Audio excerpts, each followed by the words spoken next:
What's up BJJ fans, and of course the BJJ stands for Blind Judo Journey, and this is the simplest turnover that actually works, and why you should bother learning it. So, last week we took a look at a way to open the turtle, okay? So I'm practicing turtle, we grab both lapels, and we're going to just roll to try and open him up, make him flail his legs and arms around, and we're going to catch one of them so we can go into our technique. So, notice how he opens up. I now have a wrist, I can go into whatever my wrist catch technique would be. Okay, so we're going to actually look at a technique that comes from this that is super simple, okay?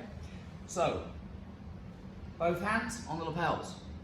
I'm going to roll, but I haven't managed to roll them all the way, because most of the time they're not going to roll with you, okay? They're going to resist. Obviously I'm not just going to lie here with my feet flat on the ground, because he'll put me in a hold down. Boom. Instead, rather than have my feet flat on the ground, I'm going to use them. I'm going to cup his hips with my thighs and his thighs with my feet. Notice that my toes are pointing up and I'm hooking him in. I'm actually holding him, cradling him like a little baby, okay? So I'm still keeping tension with my hands around his lapels so that he can't like wriggle around. And what I'm going to do is I'm going to use my feet, push him off to the side, and as I do this, I'll come onto my side.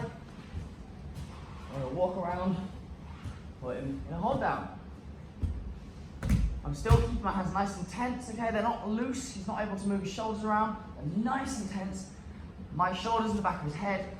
I can be off my knees if I want. I prefer it like this, super long. He's nice and wide. So I'm gonna do it again, do a bit faster, but I want you to notice how the whole time my hands are nice and tense. I'm keeping him attached to me. He has no ability to move on his own.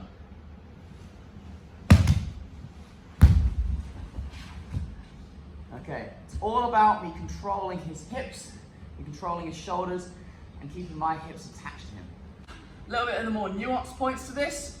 One, when we're entering this, notice how I've got one leg up here. This is so I can drive off it this way. If I just try and sink down, then he's gonna like not move, okay? If I try and push this way, notice how his weight is now on this side of his knee. That means its pivot is now wherever I am. I'm also then gonna take my other knee and put it under him. So I am now the pivot. That's how I get him on top of me. Cool. Another thing, once we're in this position, a lot of the time he won't be going that way because he'll try really hard to go that way. It's fine. It's a very neutral, symmetric position. I can do it both directions. It's very hard for him to defend both directions. So once you're in the position on your back, he's on top of you, you can throw him to the left or to your right. So this is super simple to do, obviously, like I'm just holding him, rolling over and putting him on his back. But also, I think this is really important to learn. I use this as the warm-up a lot of the time for some of my sessions when I'm teaching. So this is important not just for you to learn as an athlete, but for some coaches to start teaching, because it teaches a lot of the fundamentals of Nuance. One, it's keeping pressure on him, okay? All about Nuance is me trying to keep my partner there, he can't just run away. Second, tension. Notice how I'm not loose, my arms aren't loose and they'll flap around.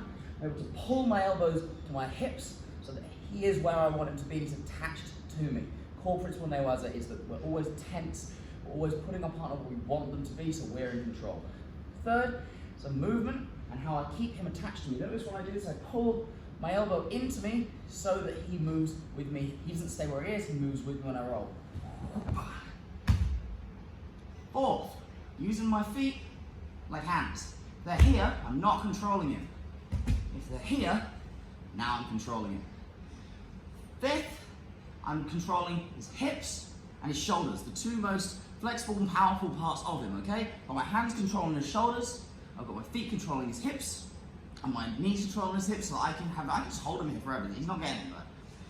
Finally, again, using my feet like hands, I'm just gonna flip him off, and then moving around, and this demonstrates how we wanna make our partners uncomfortable, okay?